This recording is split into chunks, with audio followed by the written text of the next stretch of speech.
Hi, you guys. Good morning, good afternoon, good evening, whatever time you're watching this. Hey, I'm going to read a couple of chapters from our book, If We Were Giants, again. Hope you guys are all well. I got the joy of seeing one of you today, which was super cool.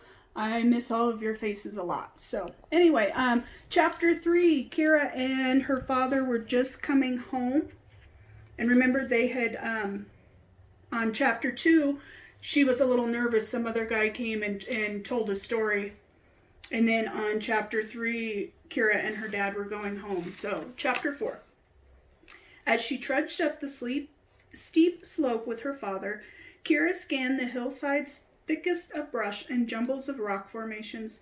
Even though she had approached from the outside multiple times, now her trained eyes simply could not find the hidden entrance. Was it there, by the sagebrush and the... No, that was just a trick of the shadow and light. Kira held a hand above her eyes to block out the sun and squinted as she made her way up the volcano wall. Could it be over there behind the gnarled shrub pine?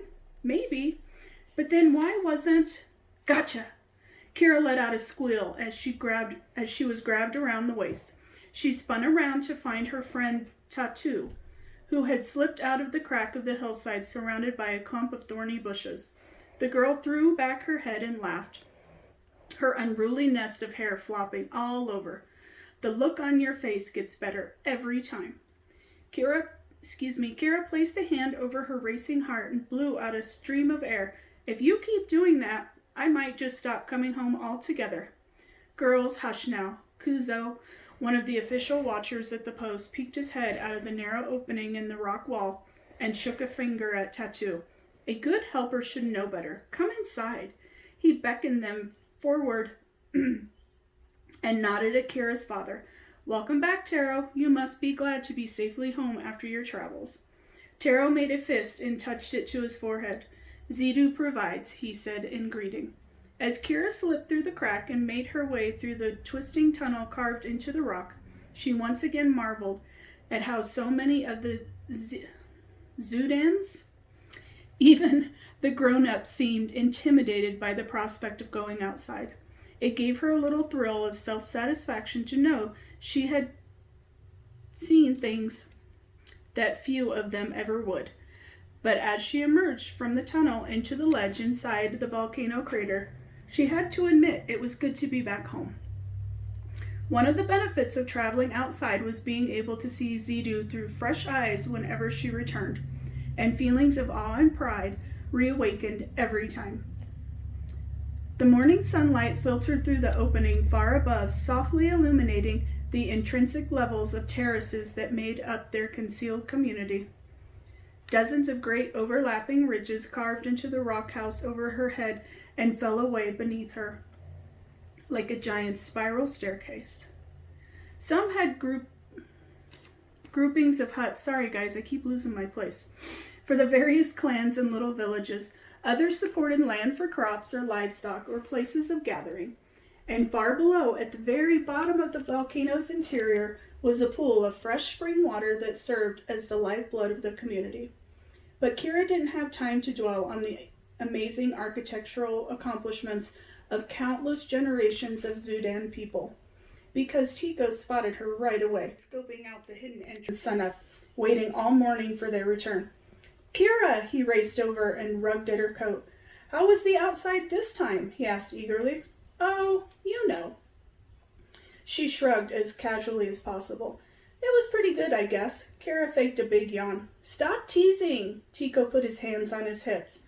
Was it amazing? Tell me! Kira broke into a grin. You got me. It was completely amazing. She gave him a sly, sidelong glance. I caught a squirrel this time. Wow, let me see it.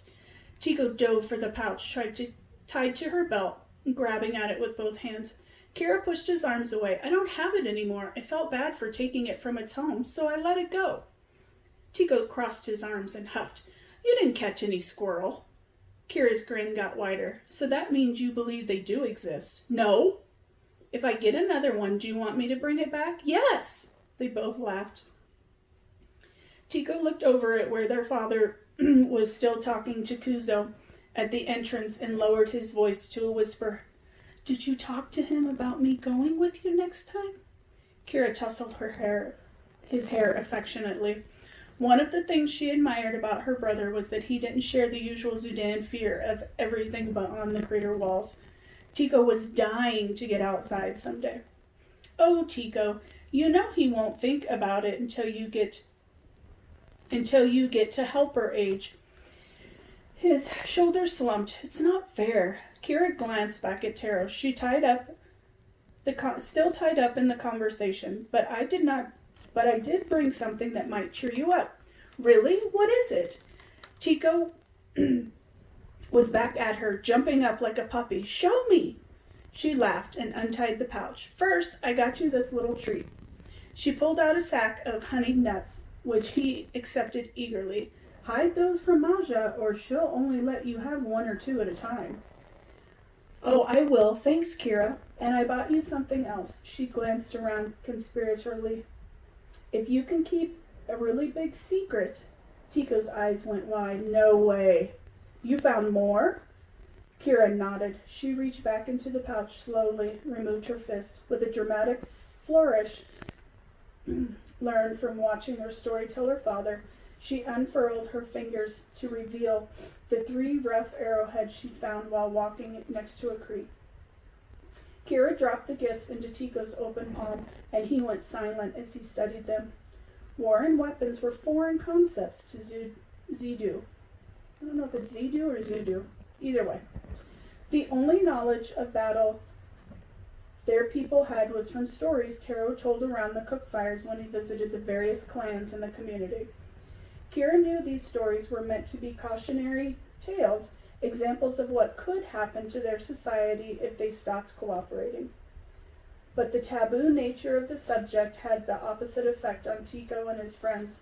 They were fascinated with all the epic battles that no doubt must be raging somewhere outside, and the secretly played Zudan warrior when no grown-ups were looking.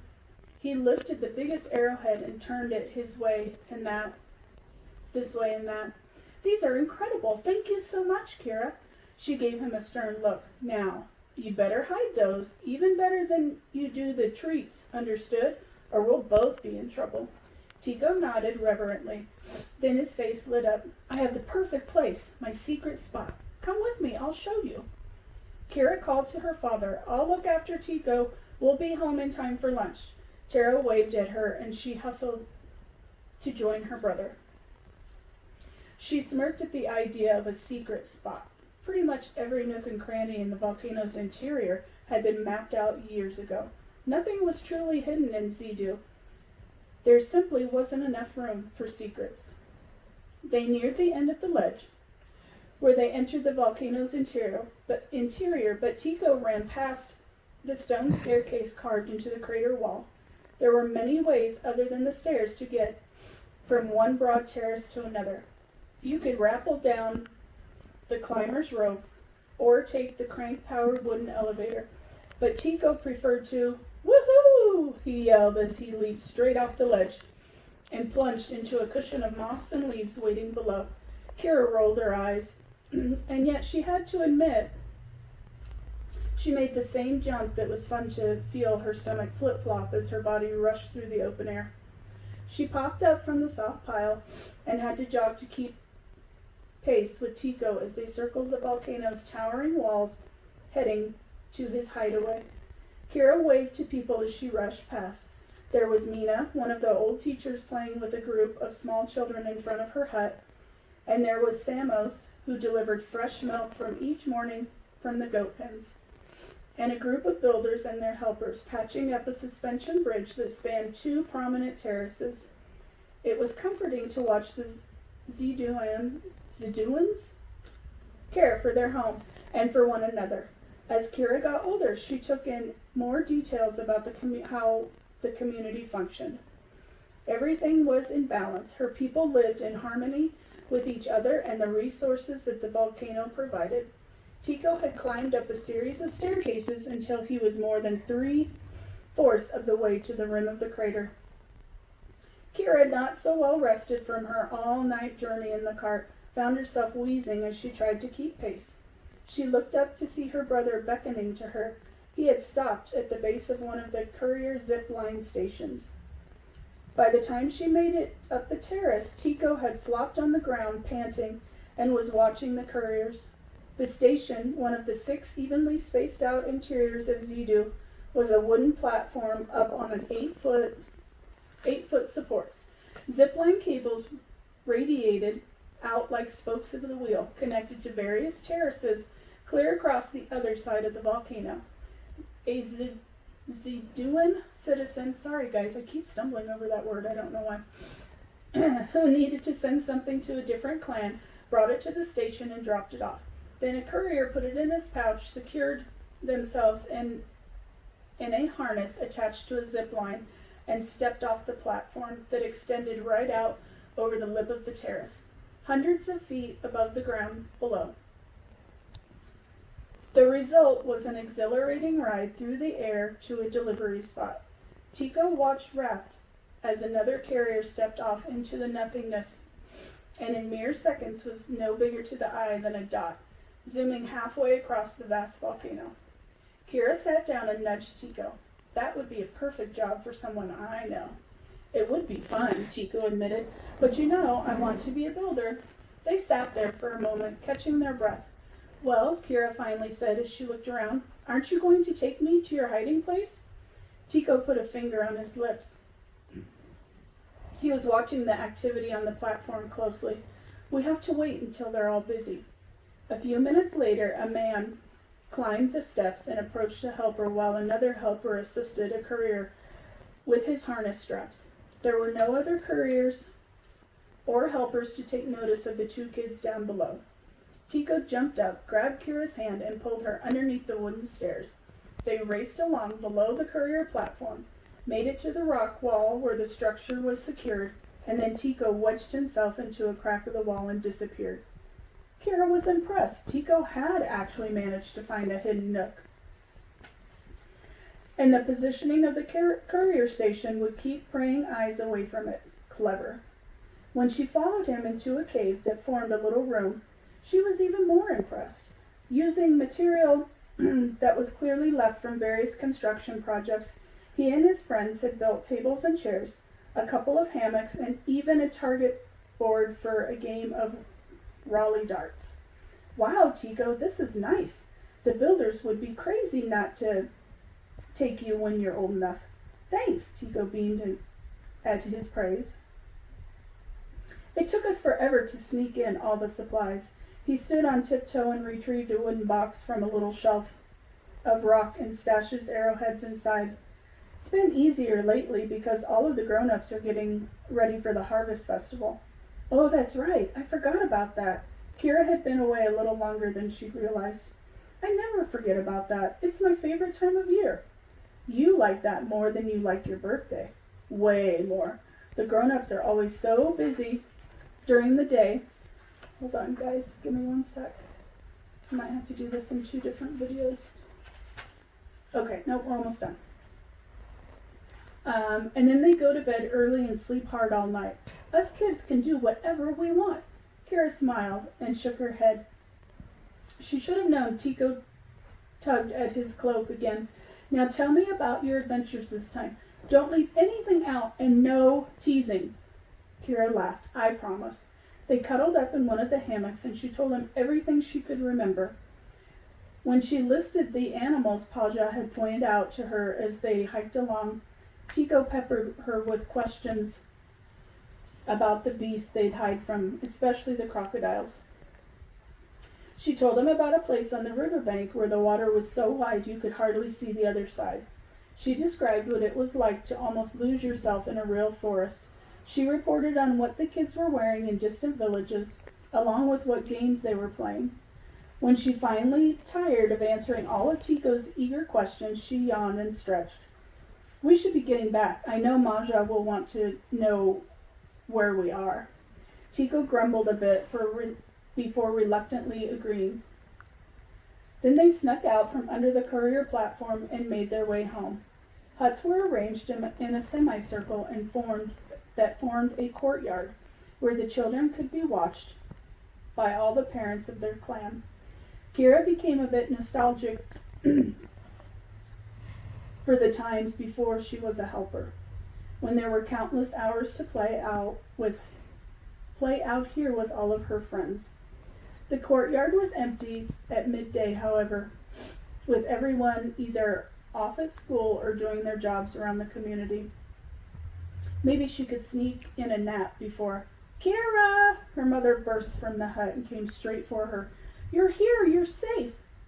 Dahana grabbed Kira in a fierce hug, pulled back and held her by her shoulders to steady her face, then hugged her tightly again. You are safe.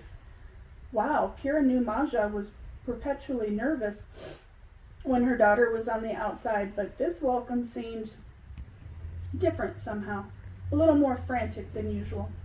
Kira looked over Dahana's shoulder at Tico, let her tongue hang out of the side of her mouth, and made a face, like she was being suffocated to death. Yes, Maja, she croaked. Tico giggled. Taro stepped out of the hut. Kira glanced over at him. She furrowed her brow. Paja was usually very relaxed after returning home, but right now his eyes looked clouded with concern. Was something going on? Dahana finally stopped hugging Kira so tightly, but she still held on to her daughter's shoulders as she stepped back to study her. Oh my, you look thin, my dear. When was the last time you ate? Were you warm enough at night? She glanced at her spouse. Taro, why is she covered in grime? Don't you ever make sure she washes when she goes wandering about? I know, for good and certain. There are plenty of lakes and streams on the outside. Has no other village managed to invent soap? All is well, Maja, Kira said. Dahana studied her eyebrows scrunched up. Sometimes I worry that you are becoming just as good as your father at telling stories. But that's the plan, Maja. Dahana finally broke into a smile and hugged her again. Excuse me, I suppose it is. Come in, there's some stew left over. I'll warm it up for you. Kira and Tico walked into the hut. Taro put a comforting arm around Dahana as they followed. Her mother was whispering, but Kira could still make out the words. You promised that no one saw the two of you. No one who shouldn't have? Taro whispered in return, his tone pleasant. No, my love. It was a good trip. Very successful. He nodded in Kira's direction. You would have been proud of our daughter. She's learning quickly. Someday she will be a fine storyteller. Kira's heart glowed with the recognition from her father. But it was short-lived, as she couldn't help but think something was not quite right between her parents. Lunch was served, and the family talked and laughed and reveled in being reunited once again. But Kira kept an eye on her parents. The little secret glances they gave one another, the sleep circle under Paja's eyes, the worry lines around Maja's eyes, the way her mouth, usually so smiley, kept turning down at the corners. Kira sighed. Grown-ups, they've always thought they were being so secretive, but they never were. When would they realize kids weren't stupid? Kira decided she'd find out exactly what was going on. Alright, you guys, that was the end of chapter 4. I'm going to make another video in a few minutes. I have to keep them short, otherwise it'll take forever to upload onto YouTube. So we will get on to chapter 5. I hope you are all well. I miss you. Talk to you soon. Bye.